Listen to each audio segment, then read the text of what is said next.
They did not come for you because you were cruel, careless, or corrupt. They came because something in your life exposed something broken in theirs. Jealousy is a peculiar sin.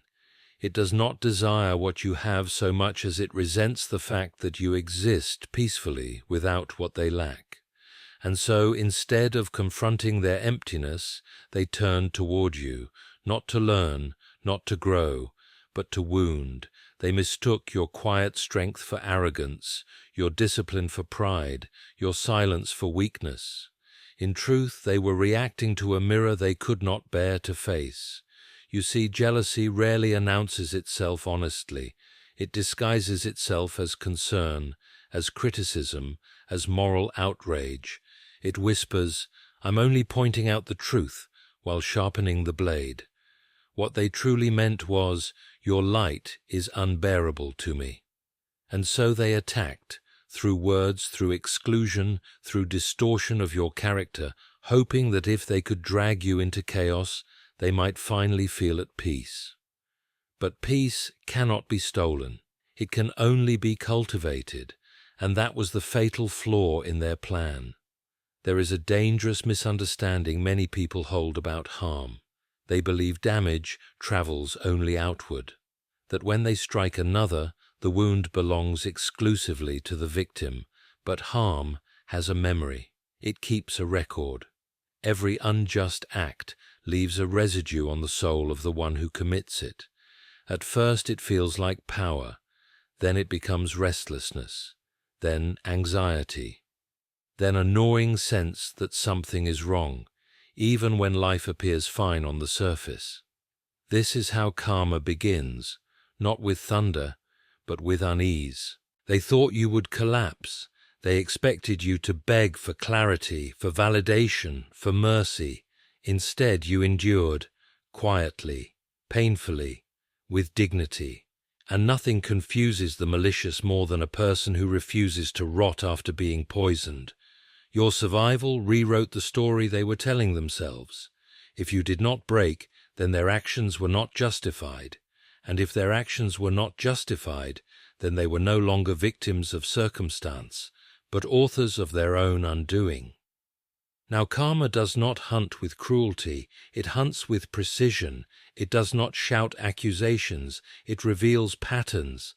The very traits they use to harm you begin to turn inward. The liar becomes surrounded by distrust. The manipulator finds no one left to control.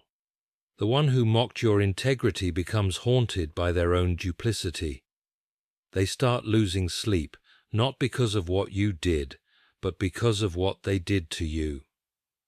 Guilt is not loud, but it is relentless. And here is the part few are prepared for. Karma often looks like stagnation. While you move forward, slowly, quietly, imperfectly, they remain stuck.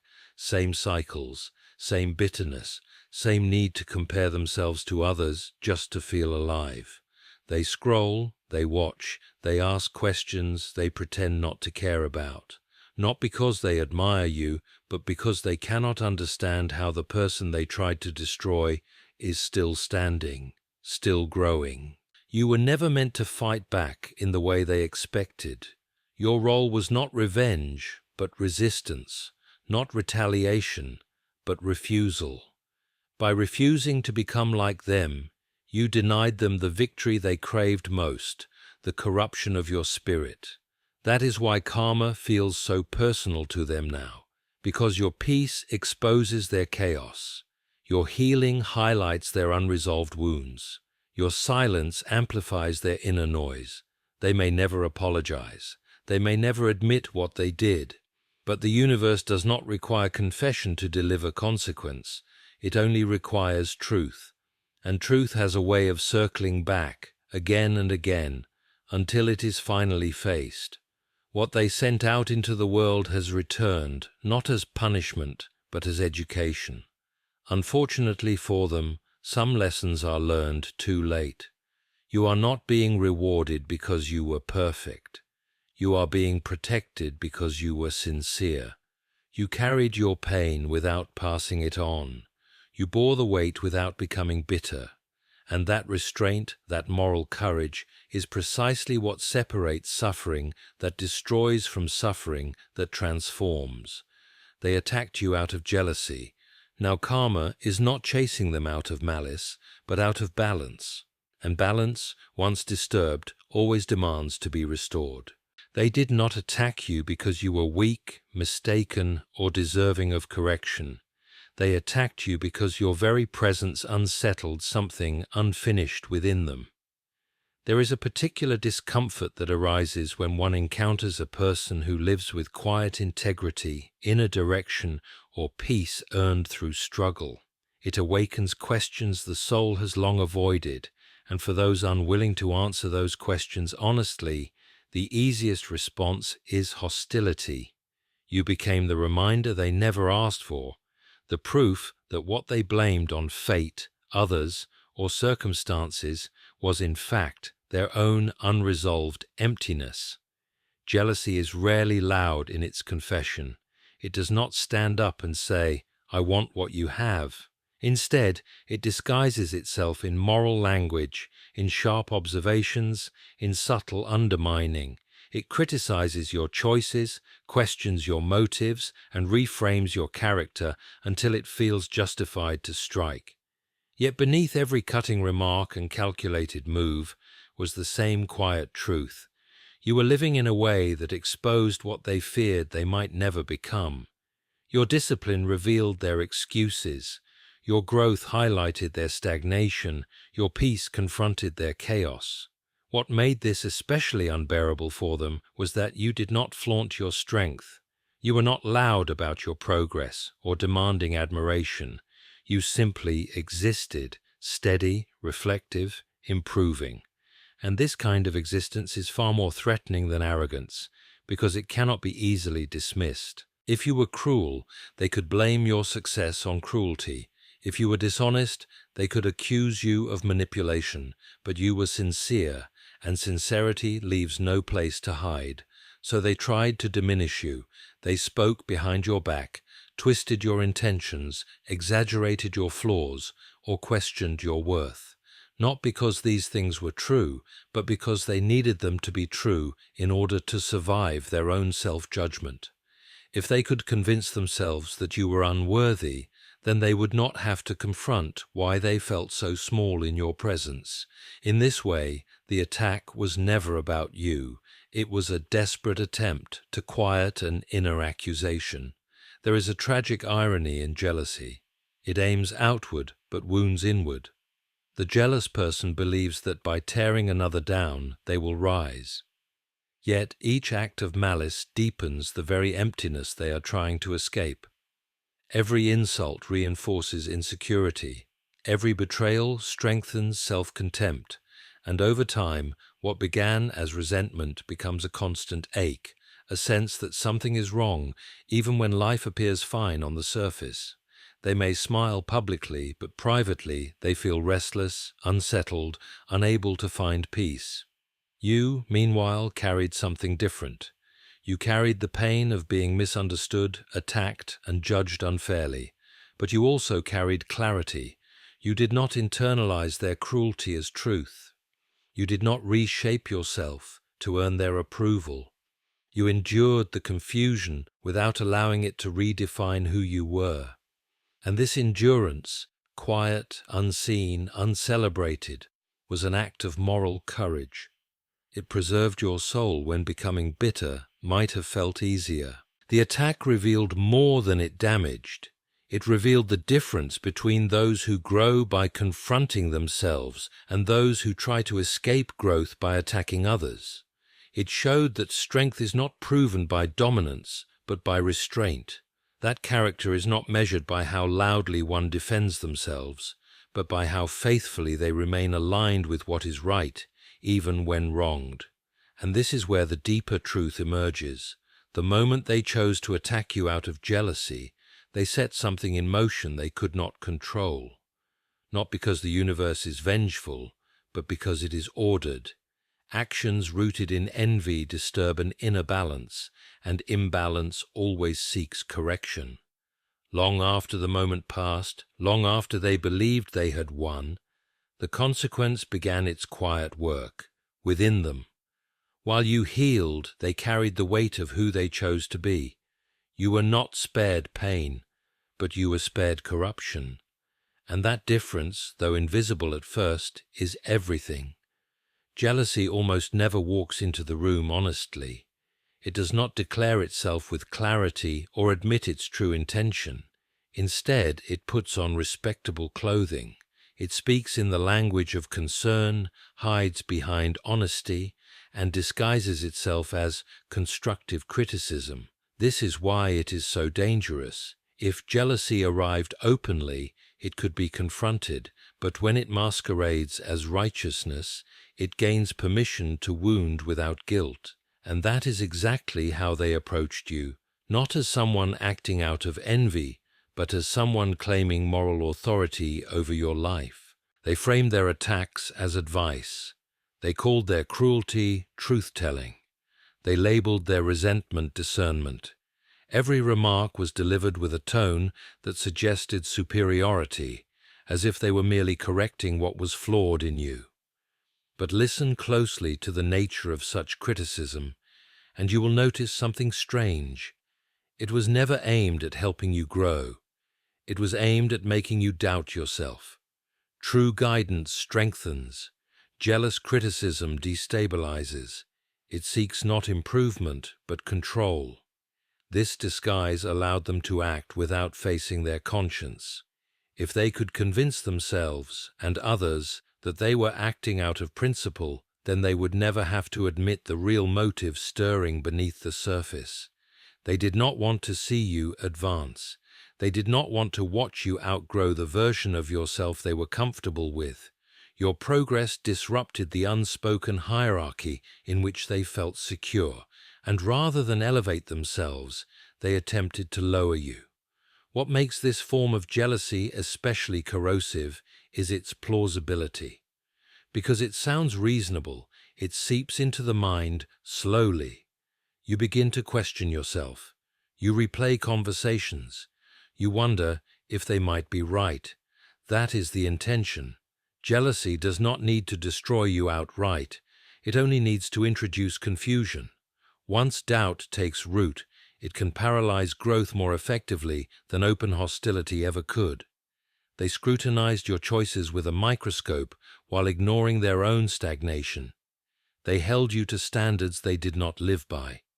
And when you resisted being molded into their expectations, they escalated. The criticism became sharper. The concern became accusation. The righteousness became aggression. At that point, the disguise started to crack, but by then, damage had already been done, not because their words were true, but because they were persistent. Yet there is something jealousy never anticipates: clarity. Over time, patterns reveal themselves. Advice that never leads to encouragement exposes itself as sabotage. Concern that never includes compassion reveals its emptiness. And moral outrage that appears only when someone else succeeds loses its credibility. Slowly you began to see that their focus on you had little to do with your actions and everything to do with their insecurity. This realization is painful, but it is also liberating. It releases you from the burden of self-blame. You understand that no version of you would have satisfied them, not because you failed, but because their jealousy required a target. Even if you had shrunk, apologized, or surrendered your progress, the resentment would have found another reason to exist. Jealousy is not cured by compliance. It feeds on proximity, not provocation. What followed was inevitable. The same disguise that allowed them to attack you also prevented them from healing themselves. By pretending their envy was virtue, they avoided the self-examination that could have freed them. And so, the unresolved emotion turned inward. The righteousness hardened into bitterness. The criticism echoed back at them. The moral posture collapsed under its own weight. This is how karma begins, not as punishment, but as exposure. Meanwhile, you learned something invaluable. You learned to trust the quiet consistency of your values over the noise of false authority. You learned that not every voice that sounds confident speaks truth, and you learned that peace does not require permission from those who resent it. By refusing to internalize their disguised jealousy, you reclaimed your clarity. In the end, the disguise failed. It always does, because truth does not need performance to survive, and jealousy, no matter how well dressed, cannot outrun the consequences of denying one's own emptiness. They never intended to face themselves, and that is why you became the target. Your existence functioned as an uninvited mirror, one that reflected not who you were, but who they were avoiding becoming. You did nothing deliberate to provoke this. You did not challenge them publicly, expose them verbally, or demand accountability, yet your growth, your steadiness, your refusal to collapse under pressure quietly highlighted the distance between who they were and who they could have been, and that distance terrified them. A mirror does not accuse, it does not argue, it simply reveals, and for someone living in denial, revelation feels like attack. Every time they saw you move forward while they remained stuck, it stirred an uncomfortable truth they had buried, that their limitations were not imposed by fate, but maintained by choice. Instead of confronting that truth, they chose a far easier path, destruction. If the mirror could be shattered, perhaps the reflection would disappear. So they set out to break the image. They questioned your intentions. They reframed your kindness as manipulation, your discipline as obsession, your silence as arrogance. Not because these labels fit, but because they needed a distorted version of you to exist. Only by reducing you could they preserve the illusion that they were justified in remaining unchanged. In this way, the attack was never about harm alone. It was about self-preservation. What they could not tolerate most was that you were not pretending. You were not performing virtue for approval. You were living according to something internal and steady.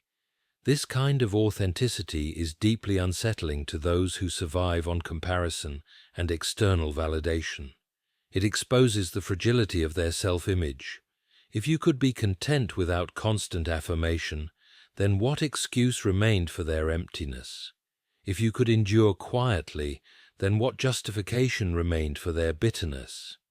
And so the mirror had to go. They believed that by attacking you, they were reclaiming power. In reality, they were running from responsibility. Responsibility demands courage, the courage to admit fault, to accept limitations, to grow beyond old patterns. Destruction requires none of that. It is reactive, impulsive, and momentarily relieving. For a brief time, tearing you down distracted them from the work they refused to do. But distraction is temporary, and avoidance always demands interest. The cruel irony is that in trying to destroy the mirror, they revealed themselves more clearly than ever. Their fixation exposed their insecurity, their aggression exposed their envy, their obsession exposed the depth of their dissatisfaction. You became a reference point in their inner world, not because you were inferior, but because you represented a life path they feared they had missed. Every insult they hurled was a confession disguised as judgment. You, on the other hand, stood in a different position. You felt the confusion of being attacked without cause. You questioned why kindness was met with cruelty, why silence invited hostility, why growth provoked resentment.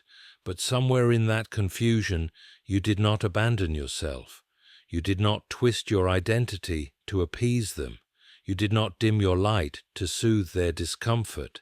And that choice, small as it may have seemed at the time, preserved something sacred within you. Over time, the mirror they tried to destroy did not vanish. It multiplied. Their actions followed them. The same distortions they projected onto you began to surface in their own lives. Relationships fractured. Trust eroded. Inner peace became unreachable. The reflection they tried to escape returned, not through you, but through consequence. This is how karma operates, not theatrically, but faithfully. It does not avenge, it educates. They are now left with the very thing they feared, themselves. No enemy to blame, no mirror to shatter, only the quiet reckoning of unmet potential and unresolved truth. Meanwhile, you carry something far more valuable than vindication. You carry clarity. You understand now that not every attack is a sign of your failure. Some are proof of your progress. Some are evidence that you stood where others were afraid to look. They tried to destroy the mirror because they could not bear the reflection. But the truth does not need a surface to survive. It lives on, in character, in consequence, and in the steady unfolding of a life lived honestly. There is a comforting illusion people cling to when they choose to harm another, the belief that the damage travels only in one direction, that once the words are spoken, the betrayal committed, or the reputation wounded, the weight of it belongs solely to the victim. But moral reality does not function like a thrown stone that leaves the hand and is forgotten. Every act of harm carries a return address. It imprints itself not only on the one who suffers, but far more deeply on the one who inflicts it. At first, the one who harms feels little consequence.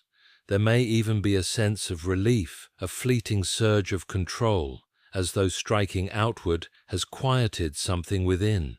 This is the most dangerous moment because it convinces them that wrongdoing is cost-free. They tell themselves they were justified, that circumstances demanded it, that the other deserved it. And for a short while, the conscience is numbed by rationalization, but conscience is not destroyed by neglect, it only waits. What is planted in injustice does not remain dormant.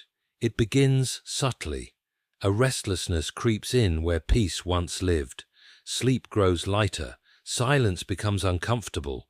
The mind revisits moments it claims to have forgotten.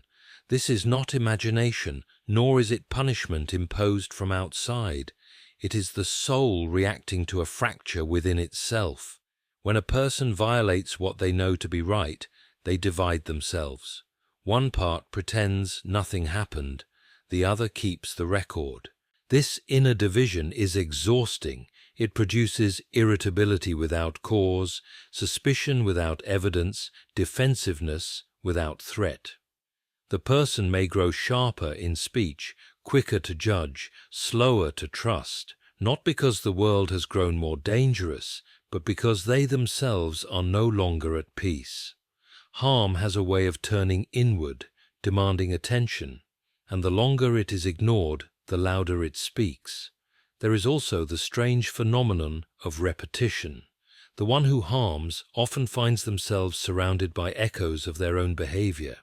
They feel misunderstood, judged, excluded, or betrayed in ways they cannot explain. They protest their innocence loudly, unaware that they are now tasting the atmosphere they once created. This is not poetic justice in the theatrical sense. It is moral symmetry. A soul that distorts truth begins to live in distortion. A heart that sows mistrust eventually inhabits it. Meanwhile, the victim carries pain, yes, but pain is not corruption. Pain can be processed, healed, and transformed. Corruption cannot. The one who was harmed has the opportunity to suffer without becoming cruel, to grieve without becoming bitter. The one who caused harm must live with something heavier. The knowledge, however buried, that they chose wrong when they could have chosen right.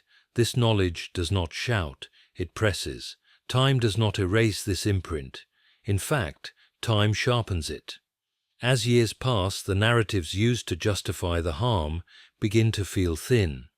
The circumstances change, the anger cools, and what remains is a quiet question that refuses to go away. Why did I do that? If that question is not faced honestly, it hardens into regret. If it is faced but not confessed, it becomes shame, and shame, left unattended, isolates. You may never hear them admit this. They may continue to speak as though they were the wronged party, as though history agrees with them, but listen not to their words, observe their peace, or rather the absence of it. Observe how they struggle to remain still, how they need constant distraction, how they revisit the past in fragments. These are not coincidences, they are symptoms of an unresolved moral debt. The world often measures consequence by visibility, but the deepest consequences are invisible. They take place in the inner life where no audience applauds and no enemy can be blamed. This is where harm does its most faithful work. It reshapes the one who commits it, narrowing their capacity for joy, dulling their sense of meaning and burdening them with a weight they cannot name. You, however, were given a different burden. You carried pain that was not chosen. And because it was not chosen, it does not define you. It can be laid down. Their burden cannot until it is acknowledged. That is the difference between suffering that refines and wrongdoing that corrodes. One opens the door to healing, the other locks the door from the inside. What they felt in the beginning was not regret, but a false sense of power. There is a dangerous intoxication that comes when a person believes they have successfully diminished someone else. For a moment it feels like control, like superiority, like relief. They tell themselves the tension inside them has finally found an outlet. They convince themselves that by striking you, they have restored balance in their own life. But this feeling is always temporary, because it is built on illusion. Power taken from harming another never lasts. It decays into something far more corrosive. That initial rush fades quietly. It does not leave dramatically. It slips away during ordinary moments, in silence, in stillness, in the late hours when distraction no longer works. What replaces it is restlessness, a vague discomfort that cannot be explained. They begin to feel unsettled without knowing why. The satisfaction they expected never fully arrives. Instead, there is agitation, a sense that something remains unresolved, unfinished, wrong. This is the moment when karma truly begins its work, not as punishment, but as exposure. The mind starts replaying fragments of what happened, often uninvited. A sentence they spoke, a lie they told, a look you gave them when you realized the truth. They push these memories away, but they return. Not because they want to remember, but because the soul refuses to forget what the ego tries to bury. Anxiety creeps in next, not the kind caused by external danger, but the kind born from inner contradiction. They become uneasy around silence. They need noise, activity, constant stimulation, anything to avoid being alone with themselves. Sleep becomes lighter, rest less restorative. Even moments of success feel hollow, as though something essential is missing. This is not coincidence.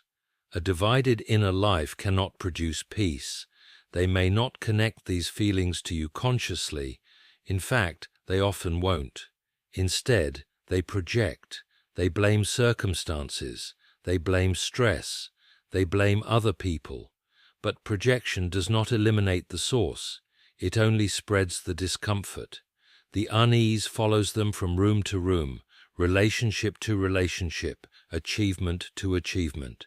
No matter where they go, the restlessness arrives first. What once felt like power now feels like fragility. They grow defensive, easily irritated, quick to perceive threats where none exist. Trust becomes difficult because someone who has violated trust knows, deep down, how easily it can be broken. They begin to expect from others what they themselves were capable of doing. Suspicion becomes their shield, but it also becomes their prison. The anxiety deepens when they realize something else. You did not collapse. You did not become the broken figure they imagined. You continued, quietly, with dignity, and this creates a new discomfort, sharper than the first. If their actions were justified, then why are they the ones losing peace? Why does your resilience haunt them more than your pain ever could? This question has no easy answer, so it is avoided. But avoidance has a cost. The more they refuse to face it, the more the anxiety settles into the body, tightness in the chest, a constant edge in conversation, a subtle fear that something will be exposed.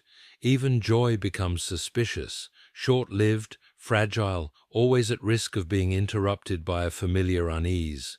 They may try to reclaim that original sense of control by repeating old patterns. More criticism, more blame, more attempts to rewrite the narrative. But repetition does not restore relief, it amplifies the problem. Each attempt to justify the harm strengthens the inner conflict. The conscience, once ignored, now protests, and the protest grows louder with time. This is how karma hunts, not by chasing, but by waiting. It allows the mind to build its defenses, only to show how ineffective they are. It strips away false peace and replaces it with questions that cannot be silenced. And the cruelest part, for them, is that none of this requires your involvement. You do nothing. You say nothing. Your existence alone is enough. You, on the other hand, experienced pain. But pain moves. It flows. It can be processed. Their restlessness cannot, because it is rooted in denial. Anxiety born from wrongdoing does not resolve through distraction. It resolves through truth. Until that truth is faced, the unease remains. What once felt like power has now become pursuit, not because you seek justice, but because the soul always seeks alignment, and alignment cannot be found while running from what one has done. They were convinced the story would end with your collapse. In their minds, your breaking was essential, not out of cruelty alone, but out of necessity. They needed you to fall apart so they could remain whole in their own eyes. If you crumbled, then their actions would feel justified. If you lost direction, confidence, or dignity, then the narrative they constructed would survive unquestioned. Your downfall was meant to be the proof that they were right all along, but you did not break. You bent under the weight, yes. You felt confusion, grief, disbelief. You replayed moments, searched for explanations, wondered how kindness could invite such hostility. Yet even in the quiet devastation, something within you remained intact. You continued to show up for your life. You continued to choose restraint over retaliation, reflection over revenge. And that endurance, unremarkable on the surface, heroic beneath it, began to dismantle the very story they depended on. Because if you survived with dignity, then their cruelty lost its justification. This is the unbearable consequence they never anticipated. When someone harms another, they almost always rely on a narrative to protect themselves. They deserved it.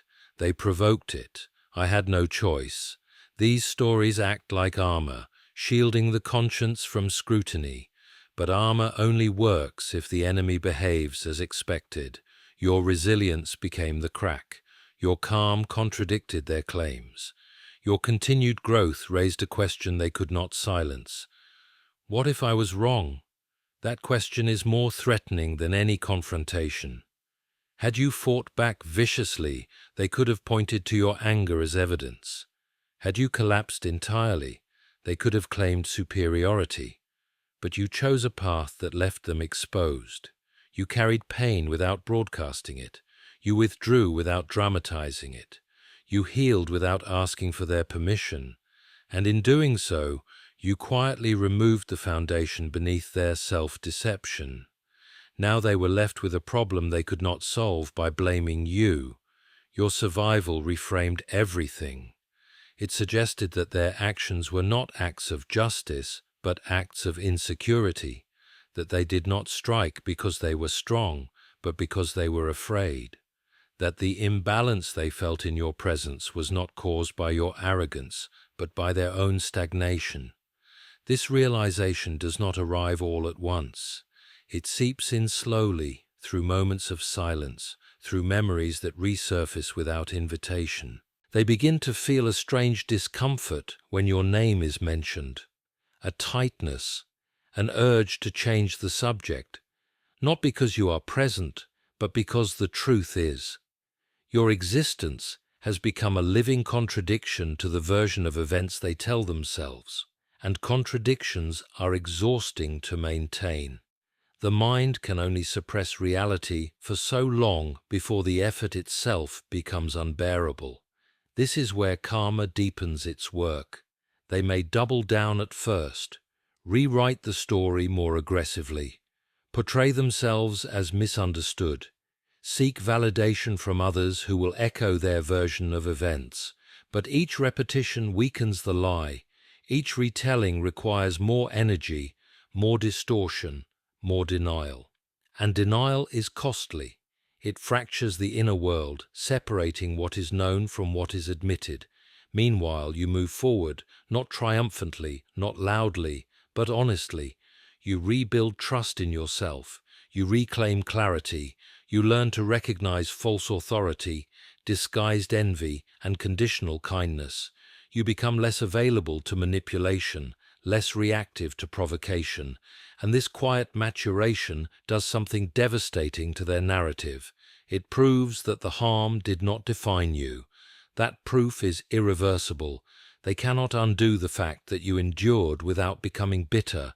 They cannot erase the evidence that their attack failed to produce the outcome they needed. And so, slowly, the story collapses under its own weight, not in public perhaps, not in confession, but internally, where it matters most. The justifications grow thinner, the certainty fades. The moral ground they claimed begins to feel unstable beneath their feet. This is not punishment, it is consequence. When you survive with dignity, you take something from those who sought to harm you, the comfort of self-deception. You leave them alone with the truth they avoided, and that truth does not shout. It lingers, it waits. It asks again and again if they were wrong about you. What else have they been wrong about? Your refusal to break did not make you superior, it made you free. And their inability to break you became the moment their story and their peace began to unravel. Your survival was not loud enough to be celebrated, yet it was powerful enough to unsettle them. You did not announce your endurance. You did not demand recognition for carrying pain with grace. You simply continued. And that quiet continuation became the most disorienting thing they could have faced. They expected noise, anger, desperation, collapse. What they encountered instead was stillness. And stillness, when it refuses to break, becomes deeply threatening to those who acted with malice. There is something profoundly confusing about a person who absorbs harm without becoming hostile. It violates the logic of cruelty. They believed suffering would twist you, that bitterness would rise in you like smoke, that your character would corrode under pressure. When that did not happen, they were left without a script. Your dignity dismantled their expectations, not by confrontation, but by contradiction. You became living proof that pain does not automatically produce poison. This is why your survival functioned as resistance. Not resistance in the dramatic sense, no raised voice, no counterattack, but resistance rooted in restraint. You did not return harm for harm. You did not mirror their behavior back to them. You refused to participate in the cycle that would have justified their actions. And by refusing, you broke the pattern they depended on. Evil expects reaction. When it meets composure, it falters. They could not understand how you managed to remain intact. They told themselves stories to explain it away. Denial, indifference, weakness masquerading as calm. But none of these explanations held for long, because your life continued to show signs of growth. You learned, you adjusted, you became more discerning. Your silence was not emptiness, it was integration, and this distinction mattered more than they realized. Confusion set in for them because they were forced to confront an unsettling possibility. that strength does not always look like domination, that power is not proven by the ability to wound, but by the ability to endure without becoming cruel. This realization is destabilizing for anyone who has built their sense of worth on control. If you could survive without revenge, then perhaps their method of asserting themselves was not strength at all, but desperation. Your quiet resistance also denied them something they craved deeply: emotional leverage. They wanted to see their impact. They wanted evidence that they had mattered, that they had shaken you, altered you, diminished you. When that evidence failed to appear, the satisfaction they anticipated evaporated. The harm felt unfinished, unacknowledged, and unfinished harm has a way of turning back on the one who caused it. What they experienced next was a subtle unraveling. Without your reaction to feed on, they were left with themselves. Without your collapse to justify their actions, they were left with doubt. And doubt is far more corrosive than anger. It does not explode, it erodes. It asks questions in the quiet moments. It interrupts confidence. It weakens certainty. Slowly, their sense of moral superiority began to crumble. You, meanwhile, discovered something crucial about yourself. You learned that you could carry pain without becoming it, that your identity was not as fragile as they assumed, that your values were not conditional on fair treatment. This knowledge did not make you arrogant, it grounded you, it anchored you in something deeper than approval or vindication. And that grounding changed how you moved through the world. Your survival refined you, it taught you discernment. You became more attentive to intention, less impressed by performance. You learned to recognize when concern was genuine and when it was merely envy in disguise. You stopped explaining yourself to those who were committed to misunderstanding you. This was not withdrawal, it was wisdom. And wisdom, once earned, cannot be taken away. For them, your endurance remained a mystery they could not solve. They replayed events, searching for signs that you had been secretly damaged, quietly destroyed. But the longer time passed, the clearer it became. You had not been ruined. You had been strengthened. Not hardened, strengthened, and that realization deepened their unease. This is the paradox of quiet resistance. It does not announce victory, yet it achieves it, not by defeating the other, but by preserving what matters most. You kept your integrity intact. You kept your capacity for growth. You kept your soul from shrinking to the size of their actions. And in doing so, you revealed the true imbalance, not in your life, but in theirs. They attacked to feel powerful. You endured to remain whole. And in the end, wholeness proved far more unsettling than any retaliation ever could. Karma did not arrive with spectacle or fury. It did not announce itself or seek attention. It began quietly, almost invisibly, through exposure. What they had buried started to surface, not because anyone dragged it into the light, but because truth has a gravity of its own. Patterns they once ignored became impossible to overlook. Habits they justified began to repeat themselves in ways that felt eerily familiar. The very strategies they used to harm you returned to them, not as punishment, but as revelation. At first, they dismissed it as coincidence, a misunderstanding here, a broken relationship there, a sense of being misjudged by others, just as they once misjudged you. But when the same outcomes kept appearing under different circumstances, denial grew harder to maintain. The common thread could no longer be ignored, and slowly, reluctantly, they began to sense that something was following them, not from the outside, but from within. Karma works through recognition. It places a person face to face with the consequences of their own patterns. The liar begins to live among suspicion. The manipulator finds themselves surrounded by guarded hearts. The one who distorted truth discovers that clarity no longer comes easily. They may protest their innocence, insist they are misunderstood, but deep down they feel it, the unsettling familiarity of their own behavior mirrored back at them by life itself. This exposure is deeply unsettling because it strips away illusion. It reveals that the harm they caused was not an isolated incident, not a justified reaction, not a momentary lapse, but part of a larger pattern they refused to confront, and patterns, once exposed, demand responsibility. They cannot be outrun. They cannot be blamed away. They require either acknowledgement or repetition. Most choose repetition first, hoping the outcome will somehow change. But repetition only sharpens the lesson. Each time the pattern reappears, the discomfort grows. The excuses feel thinner, the confidence weaker. They begin to notice how people pull back, how trust erodes before it can form, how conversations feel strained. They experience what you once felt, confusion, disbelief, the quiet question of why does this keep happening to me?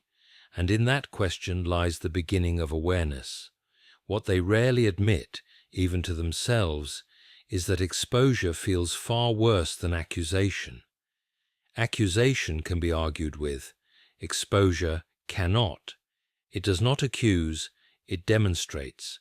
It shows them the shape of their character through outcomes rather than words. And outcomes are stubborn. They do not change simply because someone refuses to accept them. Meanwhile, you are no longer entangled in this process. You are not watching, waiting, or hoping for consequence. You have moved on, not because you forgot, but because you understood. Your clarity freed you from needing to see justice unfold. And this is another quiet irony of karma. It does its deepest work when the harmed no longer need it. As they struggle with these repeating patterns, something else begins to happen. Their inner narrative fractures. The story they told themselves about being right, justified, or superior starts to feel unstable. Doubt creeps in, not the kind that humbles immediately, but the kind that unsettles deeply. They replay moments, they reconsider motives, they remember details they once dismissed. And though they may never fully confess what they see, the awareness has begun its work. This is where karma becomes inescapable, not because it traps, but because it invites truth. They can continue to resist it, hardening themselves further, or they can face it and change. But either way, the exposure remains. It has marked the end of innocence, not yours, but theirs. They can no longer claim ignorance. They can no longer pretend the harm had no cost. You once lived with questions that kept you awake. Now those questions belong to them. You once searched for meaning in the pain. Now they search for meaning in the unease. And while your questions led to growth, theirs lead to reckoning. Not because the universe is cruel, but because it is coherent. Actions align with outcomes. Inner states manifest as external realities. Karma did not need to strike. It only needed to reveal, and revelation once seen cannot be unseen. What they avoided has caught up with them, not running, not shouting, but standing quietly in their path, asking the one question they tried hardest to avoid: who have I become? What they once directed outward has begun to turn inward, and this is where the weight truly settles. The very traits they used to wound you, deception, manipulation, distortion, cold calculation, have not vanished with time. They have simply lost their external target. And without a target, such traits do what they always do when left unattended. They consume the one who carries them. The liar begins to live in a world where nothing feels solid. Trust becomes fragile, even with those closest to them. They listen for hidden meanings in harmless words. They suspect motives where none exist. Because when someone has bent truth deliberately, they learn how easily it can be bent. And that knowledge poisons every interaction. They can no longer relax into honesty because honesty now feels dangerous. It exposes too much. The manipulator faces a similar fate. Control, once exercised outwardly, becomes impossible to maintain. People grow distant, conversations shorten, emotional doors close without explanation, and what remains is a strange isolation, not imposed by others, but created by their own history.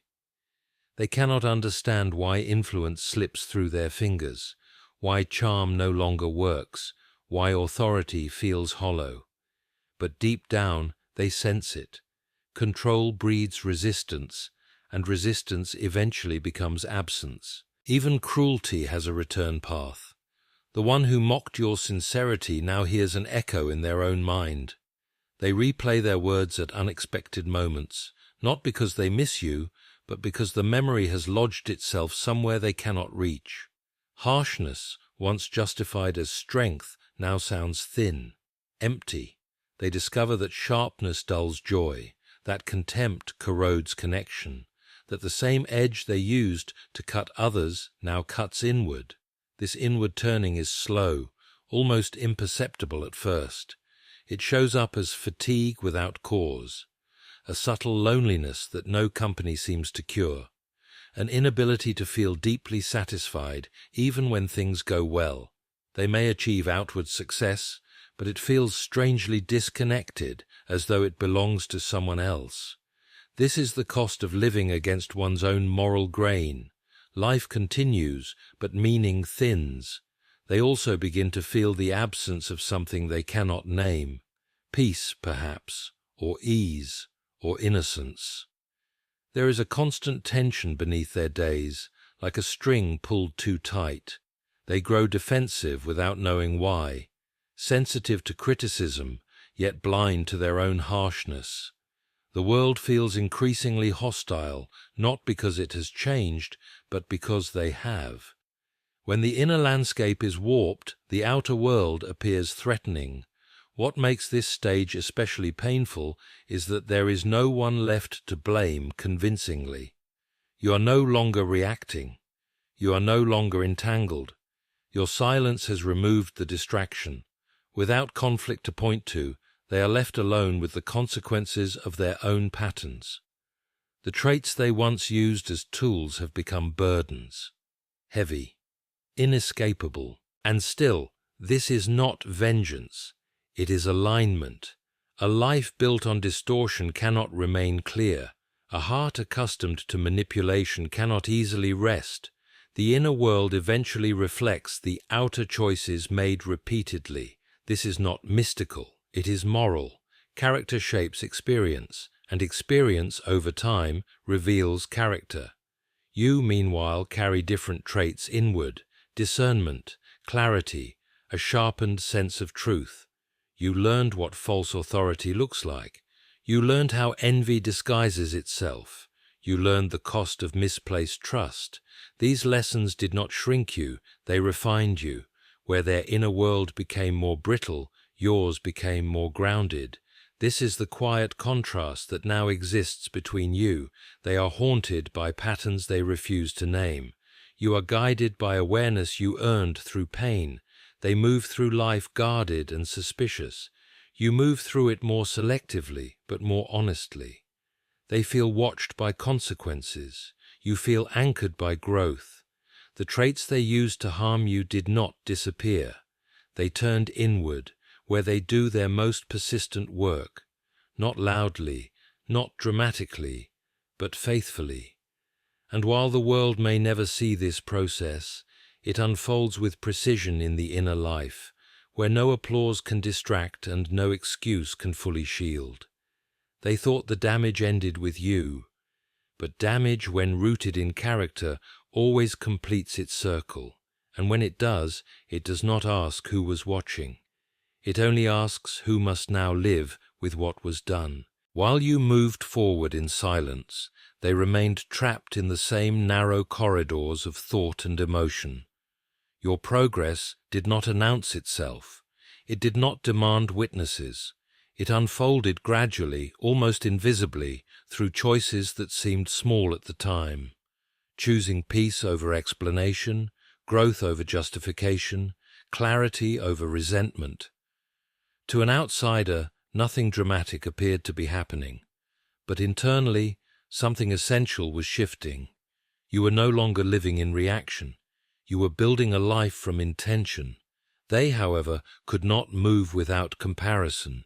Every step they took required a reference point, and that reference point was you, not because they admired you openly, but because your movement unsettled their stillness. Comparison became the only way they could measure themselves, and it was a measurement that never favored them.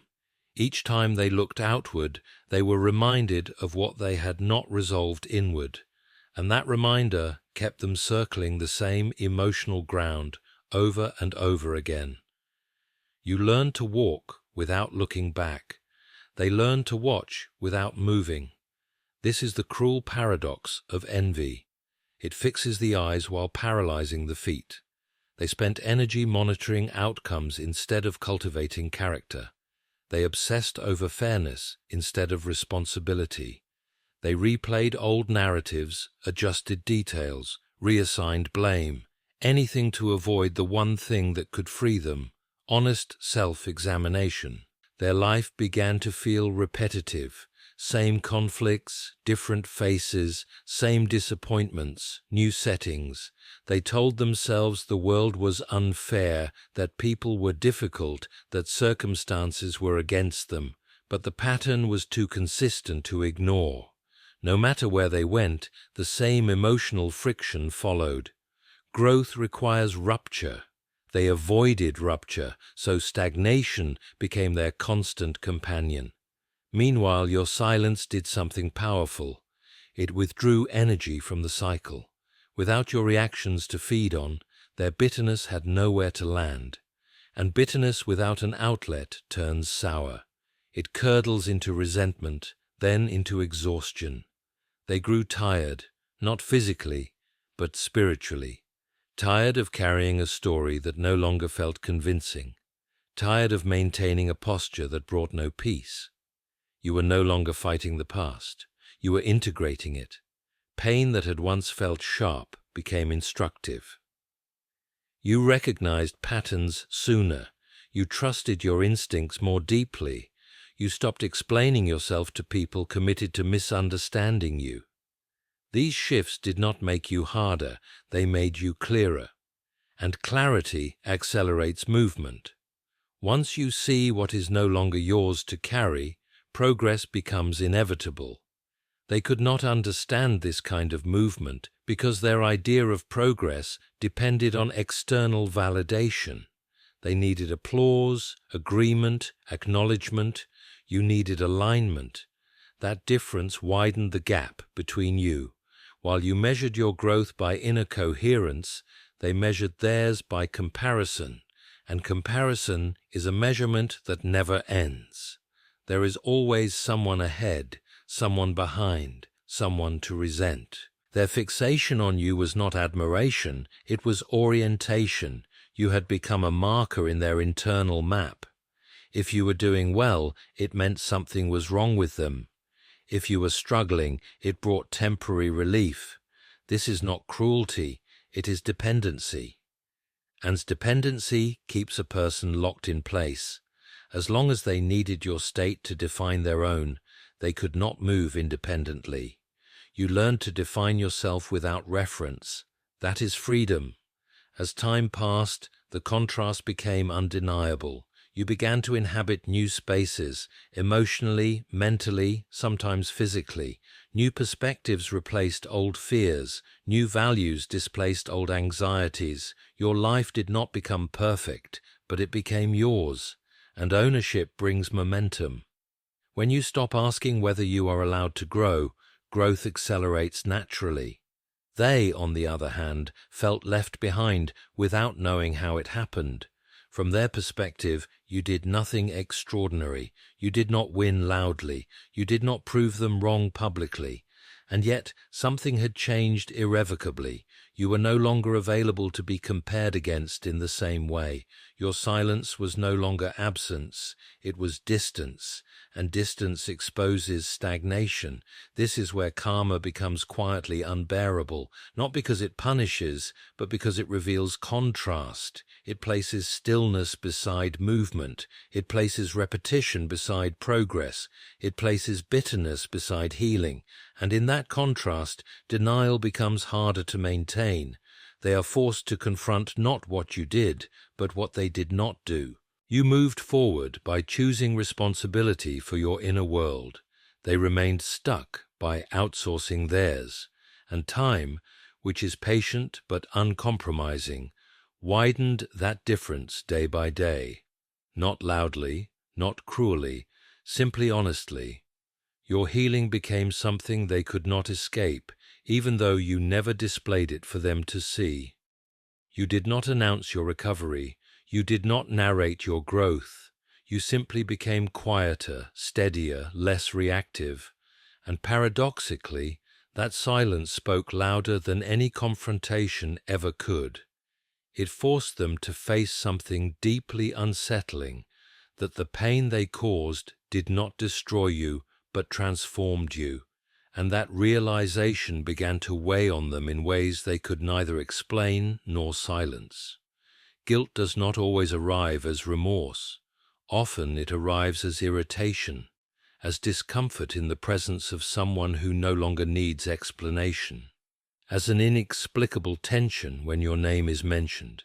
They did not feel guilt because you accused them, they felt it because you didn't.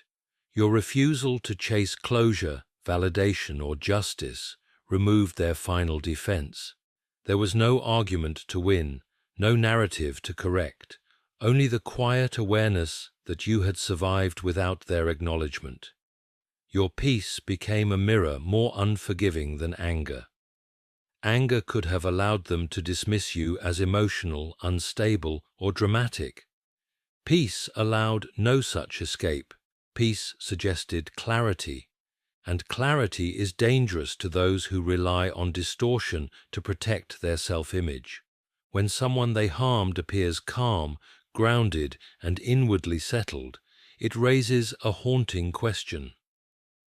If they are at peace, what does that say about me? This question does not demand an answer immediately. Instead, it lingers.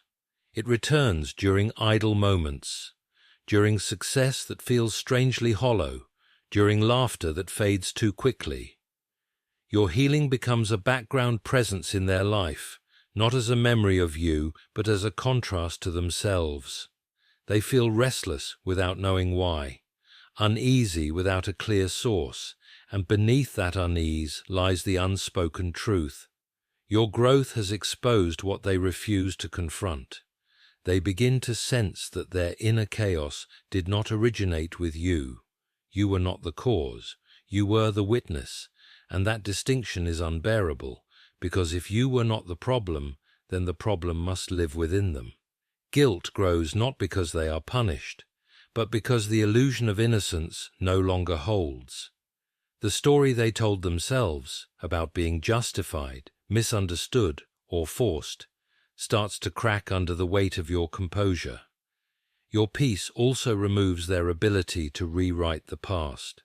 When you do not react, the event settles into what it truly was. There is no ongoing drama to blur it, no emotional exchange to complicate it. The memory becomes clear, sharp, inescapable, and clarity is merciless. It does not shout.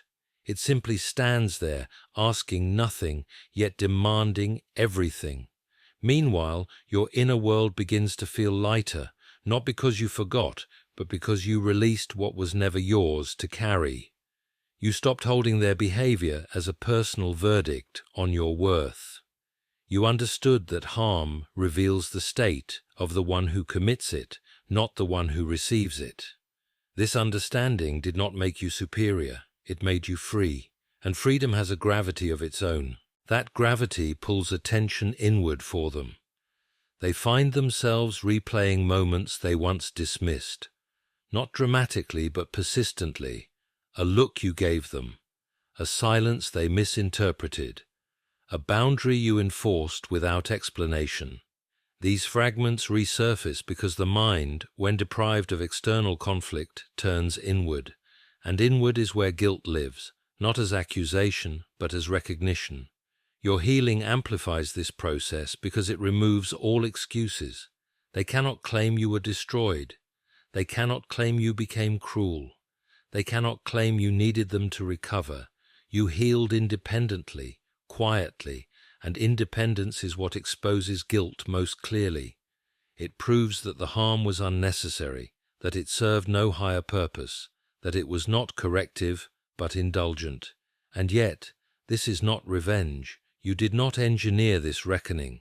You did not wish it into existence. It arose naturally from alignment. You chose integrity. They chose distortion. And the consequences of those choices unfolded internally, where no one could interfere. This is the part few understand. Karma does not require intention from the wronged. It only requires truth. Your peace did not condemn them, but it did remove their refuge. It stripped away the noise that once shielded them from self-awareness. And now, alone with themselves, they feel what they tried so hard to avoid, the weight of having harmed someone who did not deserve it.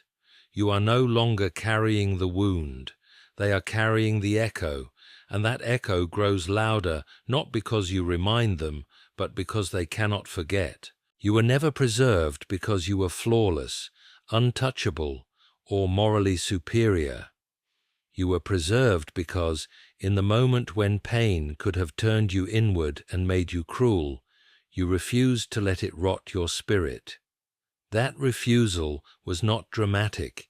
It did not feel heroic while it was happening. It felt like restraint when anger begged for release, like silence when explanation seemed necessary, like choosing not to harden even when hardening would have felt safer. And that choice, quiet, costly, unseen, is what separated your suffering from theirs. Many people endure pain. Few endure it without passing it on. The easiest response to being wounded is to wound in return, to justify bitterness by pointing to betrayal, to excuse cruelty by naming its cause. You were given every reason to do that. No one would have blamed you for becoming sharp, guarded, or cold. And yet you chose something far more difficult. You carried the hurt without allowing it to become your identity. That did not make you passive, it made you disciplined. There is a profound difference between being hurt and becoming harmful. Hurt can be healed. Harm reshapes the soul. You felt the pain fully, but you did not let it instruct you on how to treat others or yourself. You did not distort your values to survive. You did not abandon your sense of right just because someone else did. And this is where protection quietly entered your life, not as immunity from suffering, but as preservation of your inner structure. Because corruption does not arrive suddenly. It arrives through permission, through small compromises justified by pain, through thoughts like, I deserve this, or this is who I have to become now. You stood at that threshold and chose not to cross it, even when resentment knocked, even when bitterness felt logical. You chose not to let your character collapse under pressure, and character, once protected, protects in return. This is why your life did not unravel the way theirs did, not because you escaped consequence, but because you refused distortion. You stayed aligned with something deeper than reaction, something rooted in conscience, truth, and restraint. That alignment acted like an anchor. While chaos tried to pull you under, it held. You were bruised, yes, shaken, certainly, but not reshaped into something you would later regret. They, on the other hand, made a different choice.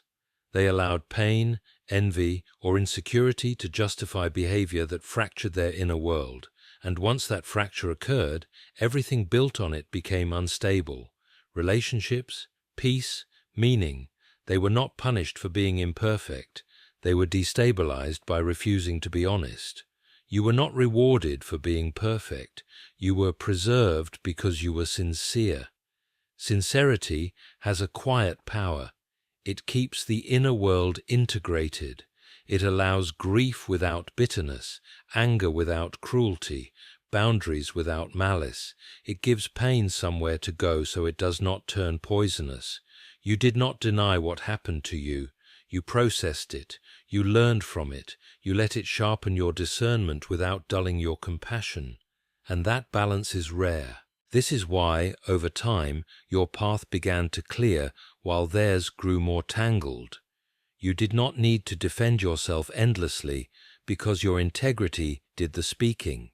You did not need to prove your worth because you refused to let it be defined by harm. You did not need revenge because you were not trying to repair your identity through someone else's suffering. Your work was internal, and internal work compounds. Protection does not always look like escape. Sometimes it looks like being spared from becoming someone you would not recognize. You were spared that. You did not become small, spiteful, or consumed by comparison. You did not lose your capacity for growth. You did not lose your moral center. And that preservation is more valuable than any visible vindication. They may never understand this distinction. They may believe you were simply lucky or that circumstances favored you. But the truth is quieter and more demanding. You chose not to let pain author your future. You chose not to let injury become identity. You chose coherence over corrosion, and those choices shaped outcomes long before consequences became visible. You were not protected from suffering. You were protected from becoming unrecognizable to yourself. And that is why, while their life feels increasingly heavy, yours grows clearer. While they carry the weight of unresolved distortion, you carry the lightness of alignment. You did not escape pain, but you escaped corruption. And in the long arc of a life, that difference is everything. What you witnessed was not revenge, and what you lived through was not meaningless pain. It was a quiet unfolding of truth. They acted from jealousy, and you responded with restraint. They chose distortion, and you chose integrity. Those choices did not produce instant results, but they set two very different paths in motion. One led inward toward clarity and growth. The other circled endlessly around denial and unrest. You do not need to announce your vindication, because your life has already spoken it. You are not standing taller because they fell. You are standing steadier because you remained aligned when it mattered most. While they continue to wrestle with the echoes of their own actions, you move forward unburdened by the need to prove anything. Your peace is not accidental. It is earned through endurance, honesty, and refusal to let pain corrupt your spirit. Let this be the final understanding you carry. Not every attack requires a response, and not every injustice demands your hand. Some things resolve themselves through time, truth, and the quiet weight of consequence. You were never meant to chase justice. You were meant to become whole. And in choosing wholeness, you stepped out of the cycle that trapped them. They attacked you out of jealousy. Karma did the rest, not loudly, not cruelly, but faithfully.